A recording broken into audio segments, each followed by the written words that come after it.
こんにちは。今日はこれからの季節におすすめ、いちごを使ったひんやりドリンクです。いちごの季節は5月頃までですが、夏本番にも飲めるようにこのレシピでは冷凍いちごを使っています。他のフルーツでもアレンジ可能なので、最後まで見て参考にしてください。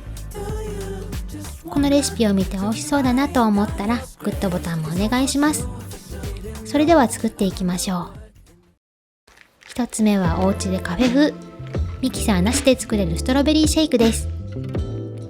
シェイクの作り方はとてもシンプルで、冷凍いちごと牛乳、バニラアイスを混ぜるだけ。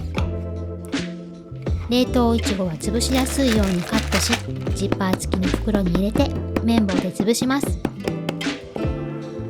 あとはバニラアイスと牛乳を入れて優しく揉んだら出来上がり。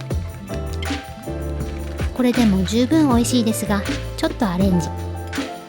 グラスの底にカスタードプリンを入れてシェイクを注ぎます。注ぐときは袋の端をカットして絞るように入れれば手も汚れません。シェイクの上にホイップクリーム、スライスしたいちご、クッキー、メレンゲなどをトッピングすればカフェのメニューのような豪華なドリンクに。トッピングはチョコレートやマシュマロ、砕いたクッキーなどお好きなものでアレンジしてみてください。プリンやメレンゲクッキーのレシピは概要欄にあるので、こちらからご覧ください。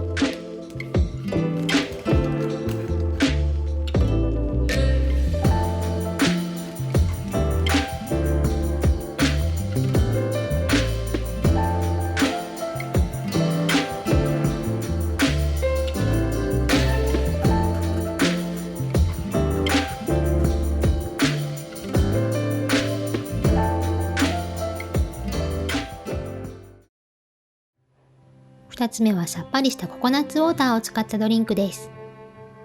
ココナッツウォーターは体温を下げてくれるので暑い日にぴったり。最近はスーパーやコンビニで小さい飲み切りサイズも手に入ります。カットした冷凍いちごをグラスに入れてメープルシロップを加えていちごとなじませます。メープルシロップは蜂蜜などお好みのシロップでも構いません。氷の代わりに冷凍いちごを使うので、溶けてもドリンクが薄くならず最後まで美味しくいただけます。ミントとココナッツウォーターを入れて半分にカットしたいちごを入れます。側面に切り口が来るようにすると見た目も良くなります。